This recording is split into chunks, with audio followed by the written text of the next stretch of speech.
Magnitudo 6,4 yang terjadi pada Jumat malam merusak sejumlah bangunan seperti rumah warga di berbagai wilayah di Kabupaten Bantul, Daerah Istimewa Yogyakarta. Sabtu pagi korban gempa di Bantul pun bergotong royong menyingkirkan puing bangunan.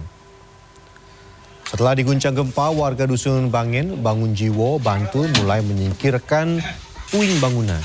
Di dusun ini sebuah rumah milik Mbah Ponen, warga lansia rusak akibat guncangan gempa. Sebagian dapurnya roboh dan menyisakan bongkahan material.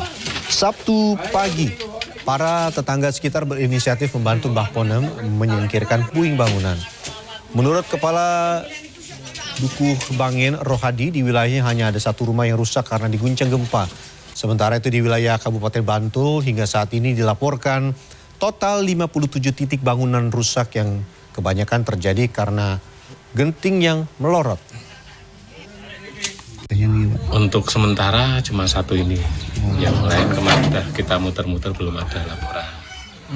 Yang satu ini kerusakan apa mau nih? Kerusakan cuman ini bagian dapur, dan sedikit dinding penyekat yang roboh. Kebetulan tidak ada orang, jadi tidak ada korban jiwa ataupun korban luka-luka, tidak ada.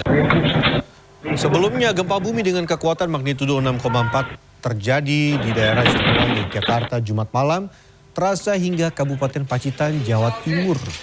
Gempa merusak sejumlah fasilitas umum juga mengakibatkan sejumlah pasien di RSUD Dr. Darsono Pacitan panik hingga berhamburan keluar.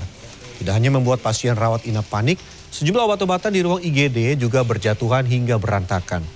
Plafon di kantor pertanahan Kabupaten Pacitan juga mengalami kerusakan, termasuk tembok yang retak.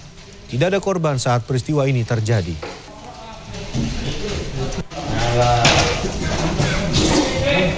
Kita ke informasi dari sejumlah daerah di tanah air. Kita awali dari Jakarta, sebuah rumah berlantai 2 di Jalan Pelita, Palmera, Jakarta Barat terbakar.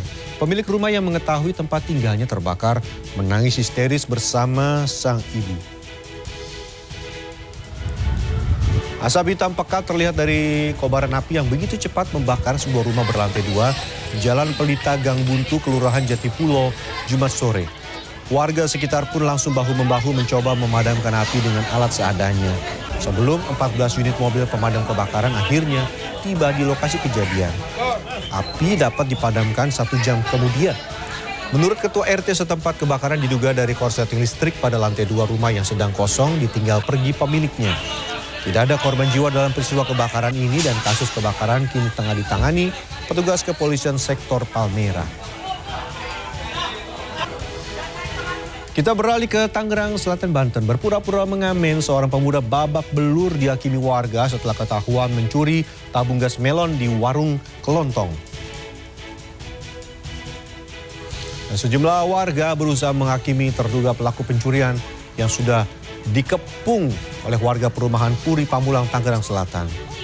Bukan hanya itu, warga juga merusak gitar yang dibawa pria ini.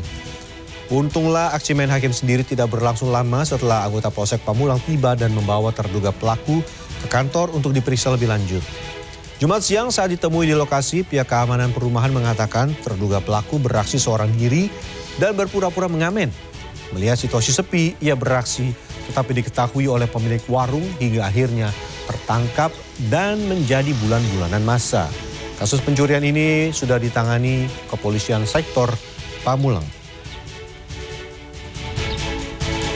Kita beralih ke Polewali Mandar, Sulawesi Barat. Sehari pasca Hari Raya Idul Adha, harga ayam potong masih melambung tinggi. Harga satu ekor ayam bisa mencapai Rp100.000. Harga jual ayam potong di Pasar Induk, Kecamatan Wonomulyo, Polewali Mandar, Sulawesi Barat terpantau masih mahal. Sehari pasca Hari Raya Idul Adha Jumat siang, harga ayam potong seberat 3 kg dijual Rp100.000 per ekor. Dari sebelumnya Rp75.000 per ekor. Kondisi serupa terjadi pada ayam potong ukuran 2,2 kg dijual mencapai Rp75.000 per ekor. Pedagang mengaku terpaksa menaikkan harga ayam untuk menyesuaikan harga pembelian di tingkat produsen yang juga ikut naik